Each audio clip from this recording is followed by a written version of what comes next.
Всем здравствуйте! Меня зовут Татьяна, и я рада приветствовать всех, кто заглянул сегодня ко мне в гости.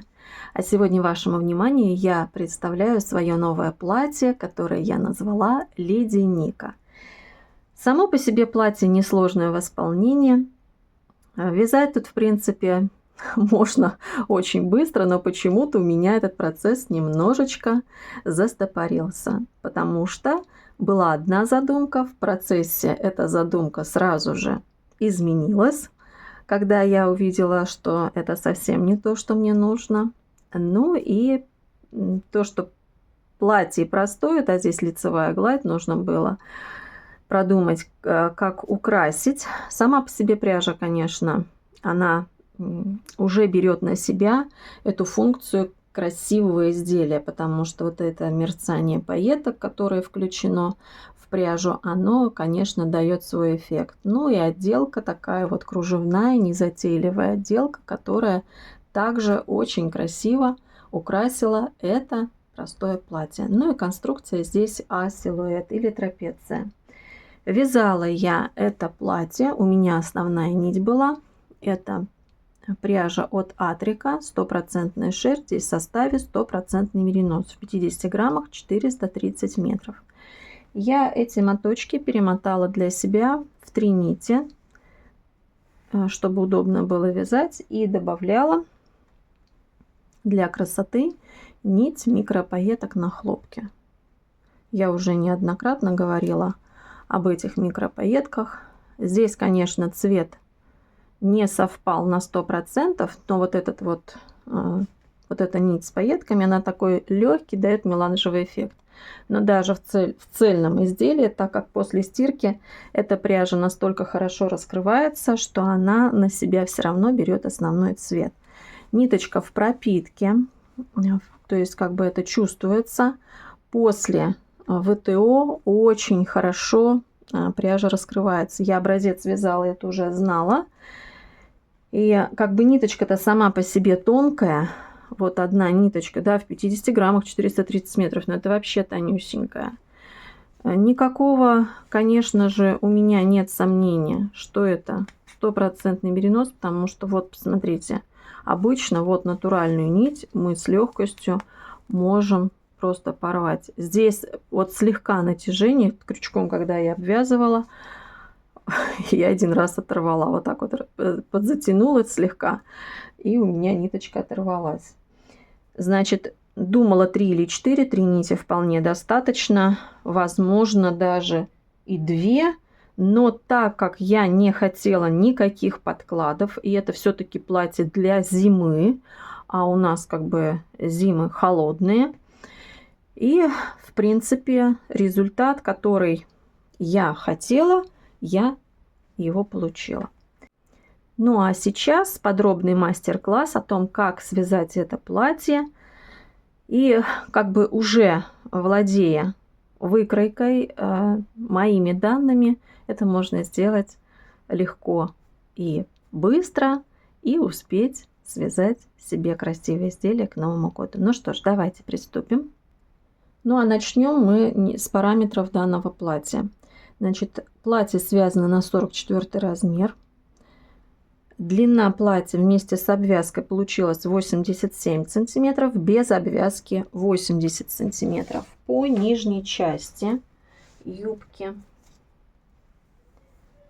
получается 59, и к талии получается у нас в полуобхвате 40. Дальше глубина проймы 21, плечо 6,5. Так, рукав, длина рукава от верхней головки, значит, без обвязки 50, с обвязкой 56 сантиметров. И ширина рукава в полуобхвате составляет 13 сантиметров. Здесь, да, я прибавляла, но это все я вам расскажу. Так, ну и сама обвязка у меня составляет 7 сантиметров.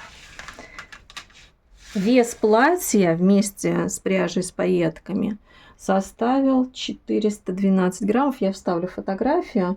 У меня осталось полностью 2 мотка пряжи. Вот 2 мотка. То есть, а может быть 3. Так, нужно посмотреть. Ну, 2 точно мне на глаза сейчас попались, когда я готовилась. Вот 412 граммов. Я точно знаю, что у меня было перемотано 300 граммов. Это вот осталось. Но у меня еще на обвязку ушло, как бы ушла пряжа, а крючок берет много. И вот на обвязку у меня ушло, по-моему, 1,5 мотка. Так как основная часть платья вяжется просто лицевой гладью, здесь вначале я вам просто объясню, как вязать, но, думаю, лицевые петли мы умеем вязать все. Еще скажу, что я вязала платье на спицах 4,5. Я вязала образец и для себя, то есть я как бы сразу определила по своей плотности вязания, какой мне нужен инструмент. И так как пряжа после ВТО она раскрывается, то это я тоже учитывала. Значит, конструкция платья для меня, я хотела не прямое, а силуэт или вида трапеции. Значит, на вязание платья я набрала 98 петель. И начиная сразу же от начала, вот я провязала лицевой изнаночный ряд и сразу же выполнила закрытие.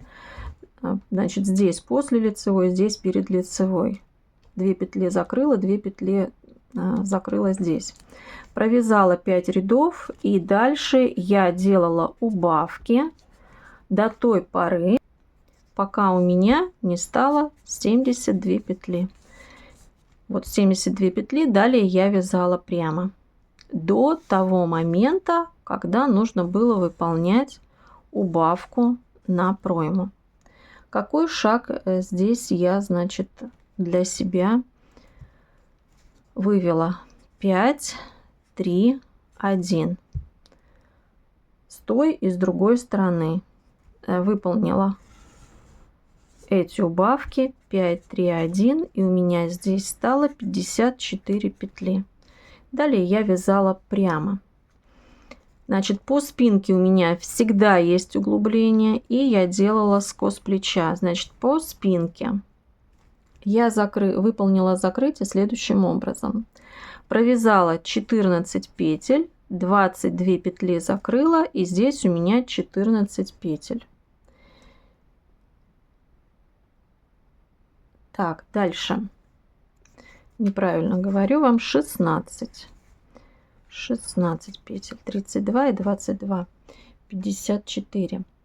И далее в каждом лицевом ряду я выполнила закрытие 2 раза. У меня стало 14 петель. И далее, как я выполняла скос плеча. 3 петли не довязываю, раздваиваем петлю.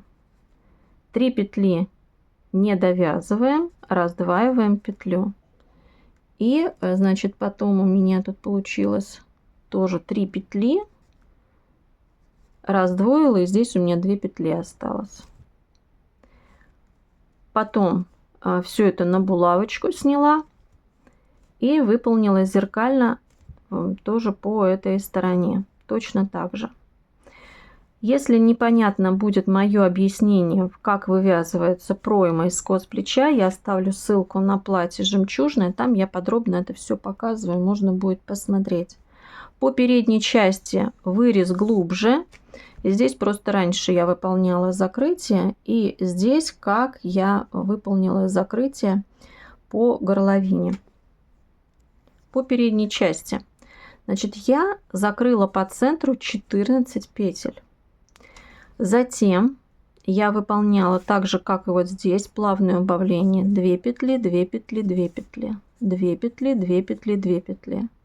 И также на плече у меня было 14 петель. И вот эти 14 петель я потом сделала также скос по плечам. Все, методом 3 спиц сшила, и у меня конструкция платья была готова. Спинка и вперед вывязан. Конечно же, когда мы вяжем лицевую гладь, все это, да, то есть бока закручиваются. И до ВТО полотно, оно вывязывается, в принципе, нету рядности, не пляшут петли, достаточно ровно все вывязывается, но все равно, ну, как бы, да, там есть легкие просветы. Но потом это все абсолютно скроется. Значит, дальше мне нужно было связать рукав. Рукав, то есть как бы я вообще думала либо 3/4, но я не знала, как себя поведет пряжа в целом полотне, то есть вытянется, не вытянется. И я как бы вот так вот для себя, вот отсюда. Потому что я понимала, что здесь будет обвязка, даже если вот до этой степени мне хватит. Я люблю до косточек рукава. Я не люблю, когда они у меня вот сюда вот сползают, мне некомфортно. Поэтому вот от этой части я начинала вязать рукав. На рукав я набрала 48 петель и вязала прямо, не прибавляя, не убавляя. Вязала прямо, потому что рукав мне нужен был не по руке, а слегка, чтобы он был свободный. Но вот все равно после стирки он немножечко уселся, но в принципе так как нужно, все равно рукав меня устраивает. Дальше, перед тем, как мне нужно было выполнять окат, я сделала 3 раза прибавки в каждом лицевом ряду и получила 54 петли. 54 петли мы делим пополам. У нас получается по 27 петель в каждой половине. Каждую половину, в свою очередь, мы делим на 3 части. В первой части я всегда делаю закрытие так же, как и на пройму. 5, 3, 1. Во второй части 11 раз по одной петле закрывала. И в последней части я закрыла 3, 2, 2. Все. Окат рукава, рукав вывязан, втачали рукава, значит, в наше изделие, и дальше у нас обвязка. А вот как я обвязывала, я подробно вам показываю, как выполнять обвязку на этом платье. На платье будет обвязка крючком. Вот такая кайма. Сейчас, конечно, она пока в нестиранном состоянии и немножечко такая выглядит кудрявая. Но после стирки можно будет даже слегка припарить с изнаночной стороны. Я думаю, что ляжет все хорошо. Очень долго я думала и пробовала не один вариант, как же мне обработать, каким кружевом мне обработать, так скажем, платье. Одно очень выделялось, не подходило, и пряжу пробовала в несколько вариантов. Я вязала основное полотно, это у меня 3 нити основного цвета, плюс 1 дополнительная нить с пайетками. Брала одну нить и плюс нитка с пайетками, получается очень, голубой цвет. И оно как-то фалдит.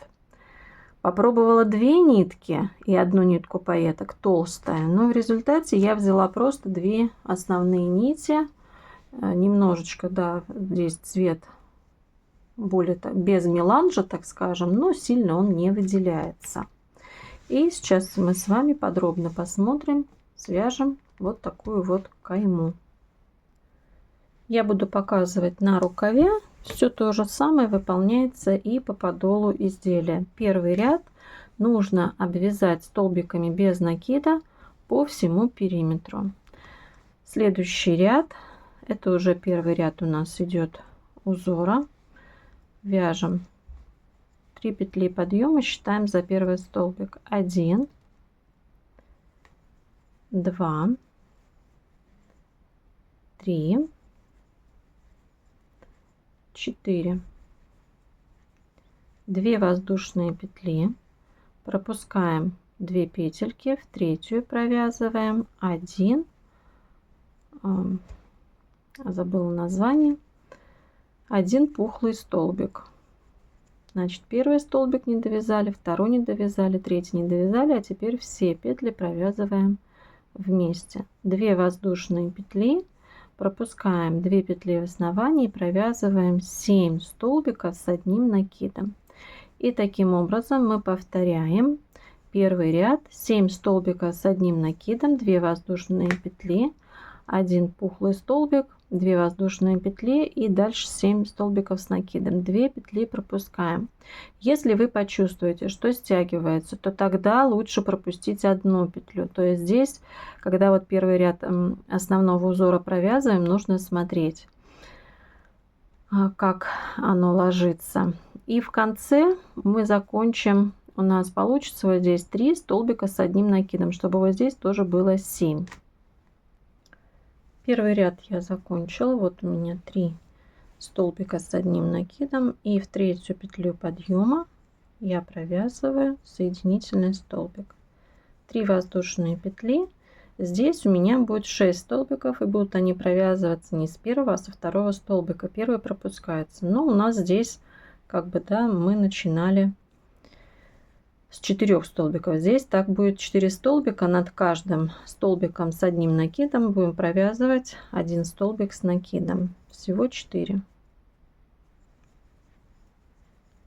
2 воздушные петли, и теперь вот сюда в верхушку пышного столбика провязываем 1, 2, 3 недовязанных столбика, все петли вместе. Так, сейчас один момент. 2 воздушные петли, и сюда же провязываем второй, первый, второй недовязанный столбик, третий недовязанный столбик, все петли вместе. 2 воздушные петли, первый пропускаем, начиная со второго провязываем 6 столбиков с одним накидом в каждый предыдущий столбик.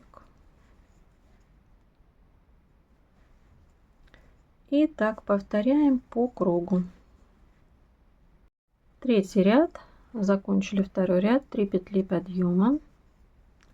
И здесь у нас последний столбик мы пропускаем, значит 1, 2, 3, а всего будет 5 столбиков с одним накидом. Этот столбик пропускаем, 3 воздушные петли. И теперь вот сюда в эту арочку провязываем первый пышный столбик, 2 воздушные петли, и второй пышный столбик,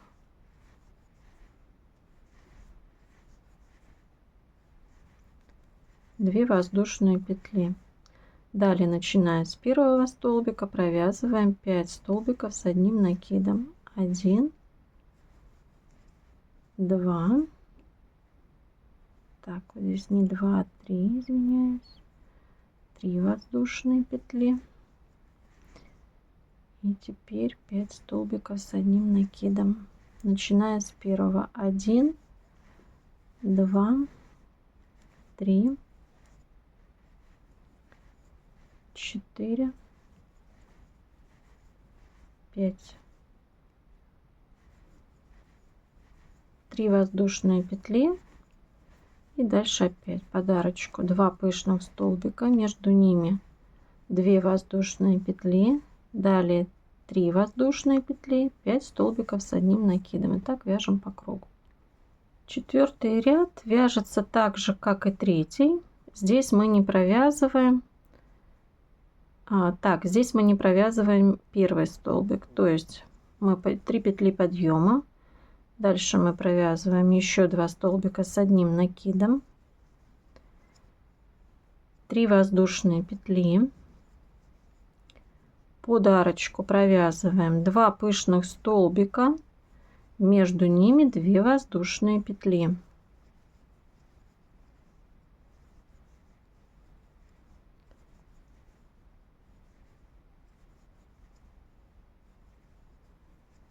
Три воздушные петли, здесь первый столбик пропускаем, и начиная со второго провязываем 4 столбика с одним накидом, и далее мы продолжаем. Следующий ряд, здесь у нас будет 3 столбика с одним накидом, последний мы здесь пропускаем, 3 петли подъема, следующий петлю столбик с одним накидом, 4 воздушные петли, Дальше подарочку провязываем первый пышный столбик, 2 воздушные петли, второй пышный столбик,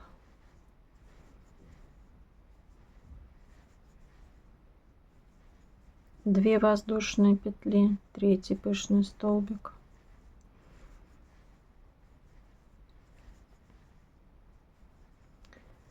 4 воздушные петли, начиная с первого столбика провязываем в каждый предыдущий столбик 3 столбика с одним накидом. Но по одному столбику всего получается 3. В последний не провязываем. Потом опять 4 воздушные петли и провязываем 3 пышных столбика, между ними по 2 воздушные петли. 6-й ряд, 3 петли подъема, следующий столбик провязываем столбик с одним накидом, 3 воздушные петли, под первую арочку провязываем 2 пышных столбика, первый, 2 воздушные петли, сюда же второй,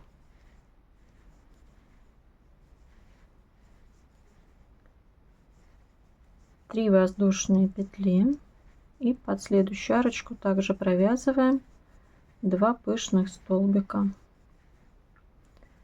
первый, 2 воздушные петли, второй,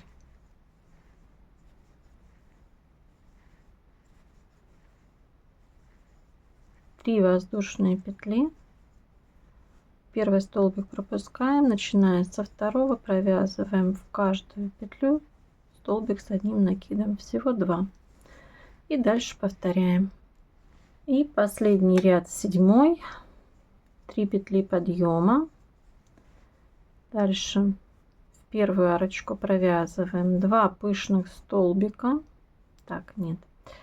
столбик, подождите, дальше 3 воздушные петли, пико забыла, пико, далее под арочку, ничего мы здесь воздушных никаких не провязываем, первый пышный столбик, пико,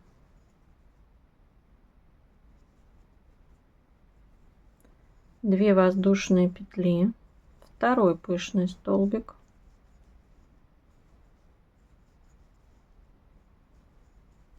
пико,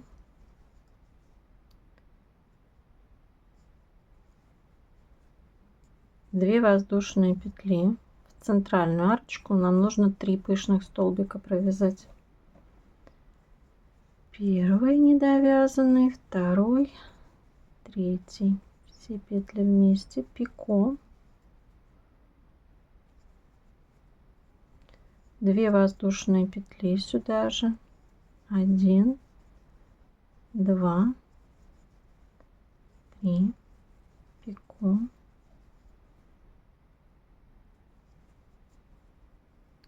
2 воздушные петли и сюда же третий пышный столбик,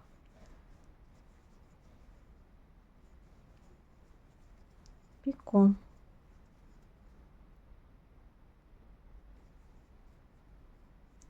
2 воздушные петли, 2 пышных столбика под эту арочку провязываем.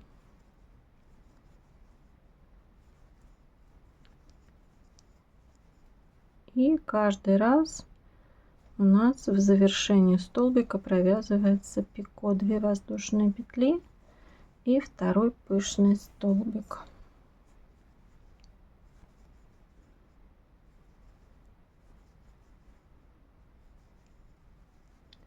Пико.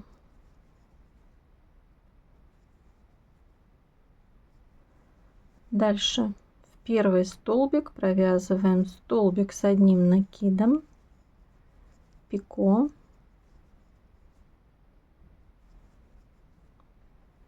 и опять же вот под эту арочку провязываем 2 пышных столбика, пико, между ними 2 воздушные петли, здесь везде 2 воздушные петли между пышными столбиками. И все, этот ряд у нас последний, мы его обвязываем и завершаем. На этом обвязка завершена. Не нужна какая-то очень была, так скажем, какая-то такая вот обвязка. Она должна была просто подчеркнуть элегантность этого платья. Вяжется просто, всего тут, по-моему, 7 рядов, насколько я помню, но свой эффект она дает. Горловину буду обрабатывать айкордом на 3 петли. Для этого возьму 2 нити основного цвета. Здесь у меня одна нить уже есть. И нить с пайетками. То есть 2 основные нити и 1 нить с пайетками. На спицы носочные набрала 3 петли. Я всегда начинаю от края.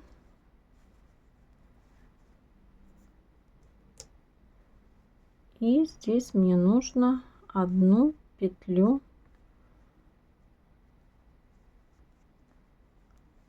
протянуть через основное полотно. Всего 4 петли. Петлю в начало. Провязываем первая петля, вторая петля, а третью, четвертую провязываем вместе. Опять 1 петлю набираем через основное полотно, сдвигаем петлю в начало и провязываем. Первая петля, вторая петля, третью, четвертую провязываем вместе.